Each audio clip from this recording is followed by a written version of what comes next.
नमस्कार, स्वागत है आप सभी का। आप देख रहे हैं एनएमएफ न्यूज। आपके साथ मैं हूं नमता चौधरी। आज एक ऐसी खबर आपको बताने जा रही है जिसे सुनकर शायद आप भावुक हो जाएं। ये आपको इमोशनली अटैच होने पर मजबूर करेगी, क्योंकि ये खबर जुड़ी है उस किस्से से जिस किस्से को महिंद्रा एंड महिंद्रा ग्रुप के चेयरपर्सन आनंद महिंद्रा ने साझा किया है अपने सभी चाहने वालों के साथ। दरअसल ये किस्सा उन्होंने इसलिए सुनाया क्योंकि हम देख रहे हैं कि पिछले काफी वक्त से सोने चांदी के दामों में इजाफा हुआ, बढ़ोतरी हुई। हालांकि दिवाली के एक दो दिन बाद फिर खबरें आई कि दाम गिरे हैं, लेकिन ऑन एन एवरेज अगर आप देखेंगे तो सोने के दाम, चांदी के दाम बढ़ते ही चले गए। आप सोचिए 1 लाख क्रॉस कर गए। और अमूमन आम घरों में यही चर्चा हुई कि बताइए 1 लाख की तो कुछ कीमत ही नहीं रह गई। अब छोटी से छोटी चीज सोने की लेने जाएंगे तो वो 10 ग्राम 1 लाख से ऊपर आपको मिलेगा। ये लोगों ने आपस में बात करना शुरू किया। अब इसी से जुड़ा एक किस्सा आनंद महिंद्रा ने सुनाया है और ये बात है 1962 की। भारत और चीन के बीच का जो युद्ध था उसमें सरकार ने कैसे आम जनता से अपील की थी कि उनसे जो बन पड़ सकता है वो आकर मदद करे, और कैसे उस वक्त देश की महिलाओं ने अपने सोने के आभूषण, चांदी के आभूषण दे दिए थे, ऐसे ही दान कर दिए थे।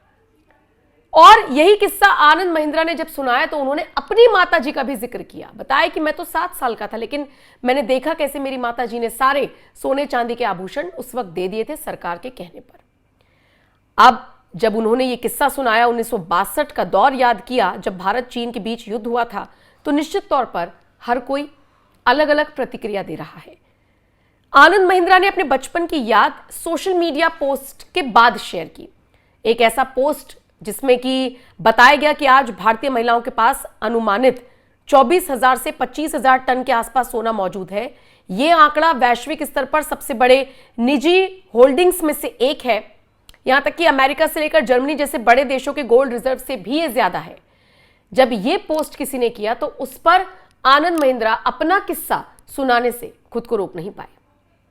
मतलब हम जब बड़े बड़े देशों की बात करते हैं, हम सुपर पावर की बात करते हैं, हम उनके जीडीपी की बात करते हैं, तो हम ये भूल जाते हैं कि वहां की महिलाओं के पास या वहां पर इतना गोल्ड रिजर्व नहीं है जितना भारत की महिलाएं अपने पास रखती हैं। गोल्ड मतलब एक इन्वेस्टमेंट। आदमी अमूमन सोचते हैं कि प्रॉपर्टी में इन्वेस्ट करें, लेकिन महिलाओं के दिमाग में चलता है कि कोई ना कोई आभूषण बनवा ले तो वो वक्त आने पर काम आएगा। और ऐसा होता भी है। हम पिछले मतलब ये समझ लीजिए परंपरा यही चली आ रही है, ये हम बहुत बहुत टाइम से देख रहे हैं। गोल्ड खरीदना मतलब इन्वेस्ट करना।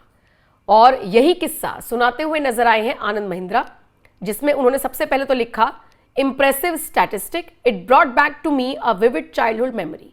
यानी जो स्टैटिस्टिक साझा किया गया है उस अकाउंट की तरफ से, उनको ये बहुत अच्छा लगा। इसे उन्होंने बड़ा इंप्रेसिव कहा। लेकिन उसके बाद उन्होंने ये भी बताया कि कैसे उनको एक बचपन की याद ताजा हो गई। और वो याद क्या थी उसको वो साझा करते, उसके बाद लोगों ने कई तरह के अपनी अपनी प्रतिक्रियाएं दी और बहुत सारे लोग 1962 के दौर को भी याद कर रही हैं और आनंद महिंद्रा द्वारा सुनाए गए इस किस्से को भी काफी पसंद कर रही हैं। महिंद्रा के चेयरमैन ने अपने एक्स पोस्ट पर शेयर किया और इस डेटा को प्रभावशाली आंकड़ा तो बताया ही, साथ ही साथ उन्होंने लिखा, 1962 में चीन के साथ युद्ध के दौरान भारत सरकार ने एक राष्ट्रीय रक्षा कोष बनाया था और नागरिकों से रक्षा प्रयासों के लिए सोना और आभूषण दान करने की अपील की थी। आज की वैल्यू के हिसाब से हजारों करोड़ रुपए मूल्य का सोना इस कोष के लिए उस वक्त एकत्रित किया गया था और अकेले सिर्फ पंजाब ने ही 252 किलोग्राम सोना दान किया था। जिस याद को आनंद महिंद्रा ने शेयर किया वो बताते हैं कि उनकी उम्र सिर्फ 7 साल थी। उन्होंने लिखा, मुझे साफ तौर पर याद है कि मैं अपनी मां के साथ मुंबई की सड़क पर खड़ा था जब सरकारी ट्रक गुजर रहे थे। मेगाफोन जोर जोर से नागरिकों से देश की रक्षा के लिए अपने आभूषण दान करने की अपील कर रहे थे। मैं अब भी कल्पना कर सकता हूं कि कैसे मां चुपचाप अपनी कुछ सोने की चूड़ियां और हार समेट रही थी, उन्हें एक कपड़े के थैले में रख रही थी और ट्रक पर मौजूद स्वयं सेवकों को दे रही थी। आज जबकि सोने की कीमतों ने अपने सभी रिकॉर्ड्स को तोड़ते हुए शिखर को छुआ, ऐसे में महिंद्रा के चेयरमैन ने अपने इस पोस्ट में सवाल का जिक्र भी किया, जिसमें उन्होंने पूछा, आज की दुनिया में भी उस पैमाने, उस भावना और विश्वास के ऐसे स्वैच्छिक कार्य हो सकते हैं?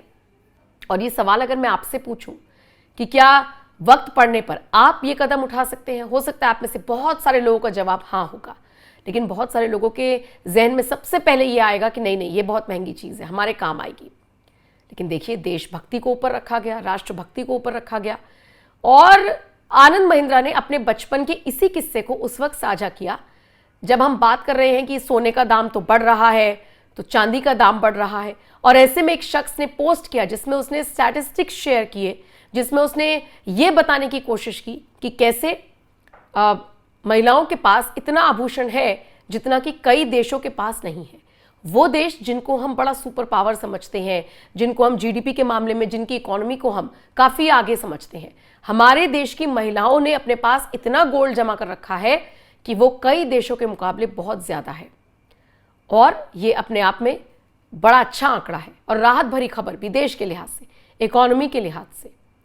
और हमने देखा था नोटबंदी के दौर में भी, जिस वक्त कहा गया कि घर में जितना भी कैश है आप निकाल कर लाइए, तो सबसे ज़्यादा महिलाओं के पास कैश निकला था जिन्होंने सेविंग्स में से सेविंग्स कर रखी थी। तो ये भारत और भारतीयों की एक कला है जिसकी चर्चा पूरी दुनिया में होती है, और इसी कड़ी में आनंद महिंद्रा अपना ये किस्सा साझा करते हुए नजर आए हैं। इस पर लोग अपनी अपनी प्रतिक्रिया दे रहे हैं। इस किस्से को तो पसंद किया ही जा रहा है, साथ ही साथ 1962 से जुड़ी हुई जो उन लोगों की मेमोरीज है जो सोशल मीडिया पर आनंद महिंद्रा का ये पोस्ट पढ़ रहे हैं, वो भी अपनी अपनी मेमोरीज को साझा कर रही हैं। लेकिन फिलहाल आनंद महिंद्रा ने जिस तरीके से अपने इस किस्से को साझा किया, उसकी चर्चा हर तरफ है। अब आप बताइए, आप इस खबर को लेकर क्या राय रखते हैं? कमेंट सेक्शन में आप अपनी राय हमें जरूर दीजिएगा, और बाकी अपडेट्स के लिए आप बने रहिए एनएमएफ न्यूज के साथ।